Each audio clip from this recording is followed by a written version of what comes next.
Assalamualaikum warahmatullahi wabarakatuh. Pada kesempatan kali ini saya akan bahas tentang biografi lengkap Kiai Haji Dalhar Watucongol. Kiai Haji Dalhar lahir pada 10 Syawal 1286 Hijriah atau 12 Januari 1870 di kawasan Pondok Pesantren Darussalam Watucongol, Muntilan, Magelang. Nasab Kiai Dalhar tersambung pada Trah Raja Mataram Amangkurat III. Ayah Kiai Dalhar bernama Abdurrahman bin Abdurrauf bin Hasan Tuko. Pada waktu perjuangan Perang Jawa, Kiai Abdurrauf membantu Diponegoro berjuang di Tanah Jawa. Kiai Abdurrauf dikenal sebagai salah satu panglima perang Diponegoro, membantu laskar para perang Jawa. Dari silsilah Kiai Hasan Tuko tersambung kepada Raja Amangkurat III.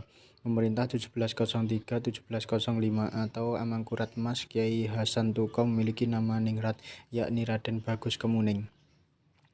Pada waktu itu Kiai Hasan Tuko tidak senang berada di kawasan keraton serta memilih untuk memperdalam ilmu agama. Kiai Hasan Tuko kemudian memilih menyepi di kawasan Godean, Yogyakarta. Nama desa Tuko sampai sekarang masih masyhur sebagai petilasan Kiai Hasan Tuko. Pada waktu Perang Jawa 1825-1830 meletus, Pangeran Diponegoro dibantu oleh barisan kiai yang berjuang untuk melawan Belanda. Di antaranya tercatat nama Kiai Mojo, Kiai Hasan Besari, Kiai Nur Melangi, serta Kiai Abdurrauf, putra Kiai Hasan Tuko. Kiai Abdurrauf inilah yang mendapat tugas sebagai Panglima Perang Diponegoro yang menjaga kawasan Magelang.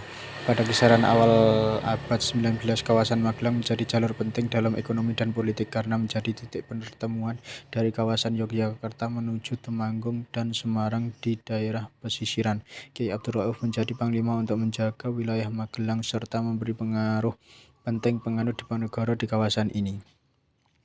Demi menjaga kawasan Magelang dan mendukung pergerakan Diponegoro, Kiai Abdurrauf bertempat di kawasan Muntilan, yakni di Dukuh Tempur, Desa Gunung Pring, Muntilan. Di kawasan ini, Kiai Abdurrauf mendirikan pesantren untuk mengajar ilmu agama kepada pengikutnya dan warga sekitar. Dukuh Santren di Desa Gunung Pring menjadi saksi perjuangan dakwah dan militer Kiai Abdurrauf. Kiai Dalhar wafat pada hari Rabu Pon 29 Ramadan 1890 Cimakir 1370 Hijriah atau bertepatan dengan 8 April 1959 Masehi. Selain itu ada juga yang menyebutkan beliau wafat pada 23 Ramadan 1959. Lokasi makam Kiai Haji Dalhar Watucongol berada di Komplek Makam Kiai Raden Santri yang terletak di sisi barat kota Muntilan. Kiai Haji Dalhar mewarisi semangat dakwah dan perjuangan dari ayah dan kakeknya. Sejak kecil beliau haus akan ilmu agama. Dengan mengaji dan belajar di pesantren pada umur 13 tahun, Nahrawi Dalhar kecil mulai belajar mondok. Ia mengaji kepada Mbah Kiai Mat Usul di kawasan Bawang, Ngadirejo, Salaman, Magelang. Di pesantren ini Kiai Dalhar belajar ilmu tauhid selama 2 tahun. Setelah itu Dalhar kecil melanjutkan mengaji di kawasan Kebumen. Ayahnya menitipkan Kiai Dalhar di pesantren Sumolangu di bawah asuhan Syekh As-Said Ibrahim bin Muhammad Al-Jilani Al-Hasani atau dikenal sebagai Syekh Abdul Kahfi As-Sani. Ketika mengaji di pesantren Sumolangu, Kiai Dalhar mengabdi di dalam sang Syekh selama 8 tahun. Hal ini merupakan permintaan Kiai Abdurrahman kepada Syekh Abdul Kahfi As-Sani. Pada tahun 1314 Hijriah atau 1896, putra Syekh Abdul Kahfi As-Sani berniat untuk belajar di Mekah. Sang Syekh memerintah Kiai Dalhar agar menemani putranya, yakni Syed Muhammad Al-Jilani Al-Hasani. Di Mekah, dua pemuda yang pengabdi ilmu ini diterima oleh Syekh Syed Muhammad Babasol Al-Hasani yang merupakan kerabat dari Syekh Ibrahim Al-Hasani. Syekh Syed Muhammad Babasol pada waktu itu merupakan mufti Syafi'iyah Makkah di Rubat kawasan Misfalah. Kiai Dalhar bernama Syekh Muhammad Al-Jilani Al-Hasani bermukim selama mengaji di Mekah. Pada tahun pertama Kiai Dalhar mengaji di Mekah, terjadi peristiwa penyerangan Hijaz oleh tentara sekutu. Tanah Hijaz yang masuk dalam kuasa Turki Utsmani diserang oleh tentara sekutu. Syekh Muhammad Al-Jilani mendapat tugas untuk berjuang membantu perlawanan Tanah Hijaz.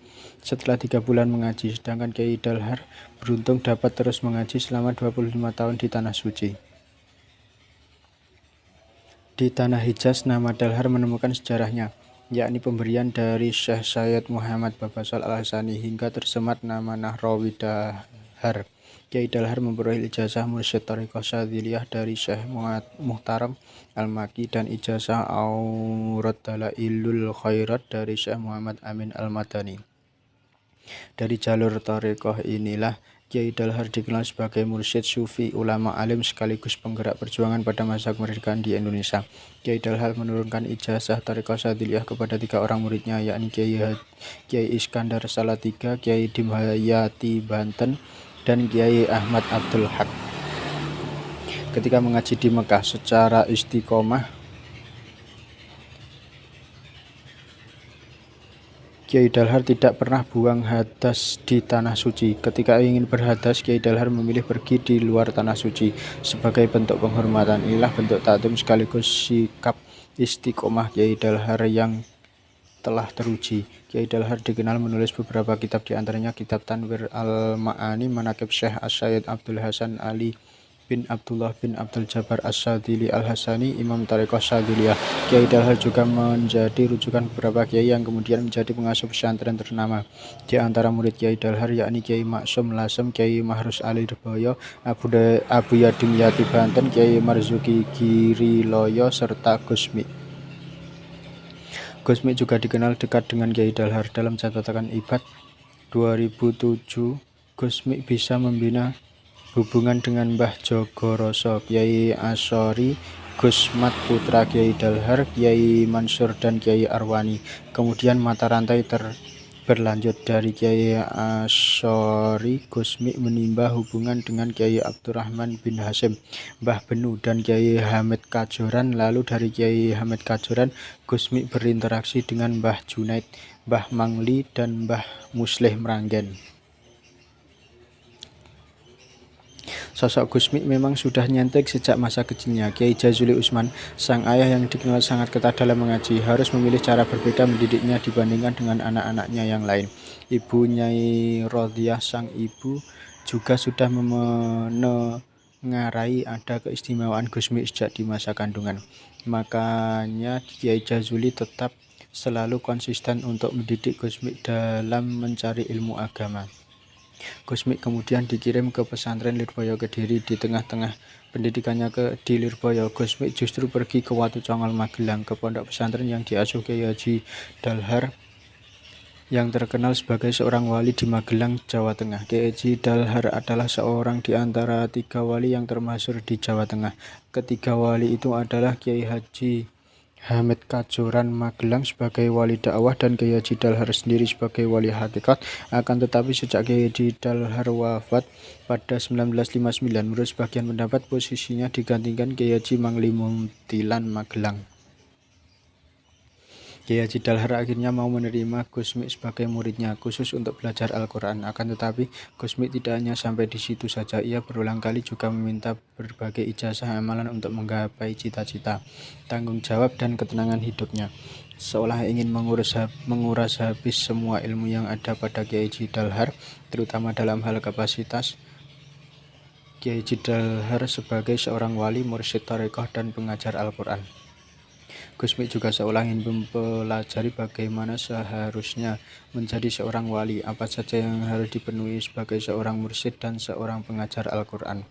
Setelah pulang dari Tanah Suci sekitar tahun 1900 Masehi, ia kemudian meneruskan pondok kecil peninggalan nenek moyangnya di kaki bukit kecil Gunung Pring Watu Congol, Kecamatan Muntilan, Kabupaten Magelang, kurang lebih 3 km sebelah timur Candi Borobudur. Pondok pesantren kecil ini lambat laun tidak hanya dihuni oleh santri-santri sekitar Karisidenan Kedu saja, namun sampai pelosok tanah Jawa. Bahkan ketika masa-masa perang dan masa kemerdekaan, pondok pesantren Watu Congol menjadi markas dan sekaligus tempat singgah para pejuang tentara bambu runcing yang datang Yogyakarta dan wilayah Jawa bagian barat seperti Karisidenan, Banyumas, dan sebagian dari Jawa Barat. Konon ceritanya, bambu runcing para pejuang harus diasmahib dahulu oleh Kiai Haji Dalhar dan Kiai Haji Subeki Parak Temanggung sebelum menyerang markas penjajah Belanda di Ambarawa, Semarang. Banyak sekali tokoh-tokoh ulama terkenal negara ini yang sempat berguru kepada beliau semenjak sekitar 1920-1959, di antaranya Kiai Maksum Lasem, Kiai Haji Mahrus Ali Lirboyo, Abu Yadim Yati Banten, Kiai Haji Marzuki Giriloyo, Gusmi, dan lain sebagainya.